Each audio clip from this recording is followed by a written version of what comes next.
అనకాపల్లి జిల్లా పరవాడ ఫార్మాసిటీలో అగ్ని ప్రమాదం జరిగింది. మెట్రో కెన్ ఫార్మా కంపెనీలో మంటలెగసిపడగా అగ్నిమాపక సిబ్బంది అదుపు చేశారు. మరింత సమాచారం మా ప్రతినిధి కూర్మరాజుని అడిగి తెలుసుకున్నాం. కూర్మరాజు, పరవాడ ఫార్మాసిటీలో అగ్ని ప్రమాదానికి కారణాలు ఏంటి? ప్రస్తుతం అక్కడ పరిస్థితి ఎలా ఉంది? శర్మ, ఈ పరవాడ జేఎన్ ఫార్మాసిటీలో అగ్ని ప్రమాదం మంటలు పూర్తిగా అదుపులోకి వచ్చాయి.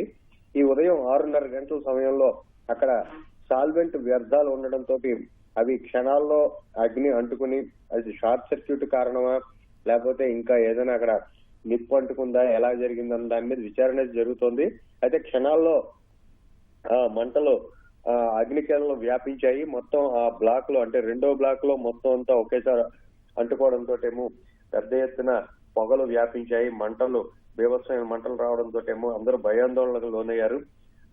ఇదే సమయంలోనే అక్కడ ఉన్న అగ్నిమాపక యంత్రాలు హుటాహుటిన అక్కడికి మంటలను అదుపు చేయడానికి, అలాగే పక్కనున్న భవనాల్లోంచేమో అగ్నిమాపక పైపులతోటేమో అక్కడ మంటలను పూర్తిగా అదుపులోకి తెచ్చాయి. ఈలోగా అనకాపల్లి నుంచి కూడాను అగ్నిమాపక సిబ్బంది ఆ ప్రాంతానికి చేరుకున్నారు.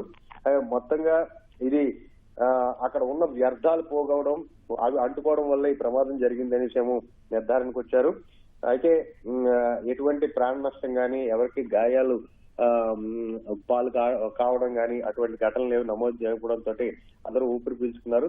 అయితే ప్రమాదంగా సేఫ్టీ ఆడిట్ కి సంబంధించి తనిఖీలు విస్తృతంగా జరగాల్సింది. అవి ఏమో వాటిని అధికారుల నిర్లక్ష్యం కారణంగా అవి జరగడం లేదు. జరగకపోవడంతో ఇటువంటి ప్రమాదాలు నిత్యకృత్యం అయిపోయాయి జేఎన్ ఫార్మాసిటీలో అనేసేమో కార్మిక సంఘాలు ఆరోపిస్తున్నాయి.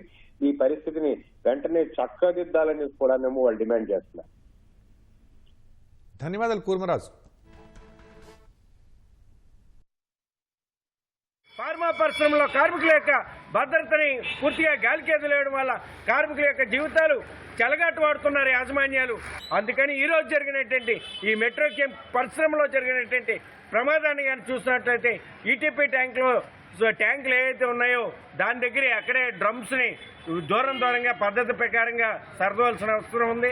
ఒకవేళ ప్రమాదం జరిగితే దాన్ని వెంటనే అదుపు చేయడానికి కావాల్సినటువంటి అన్ని రకాల చర్యలు తీసుకోవడానికి అవకాశాన్ని ఏర్పాటు చేయాలి.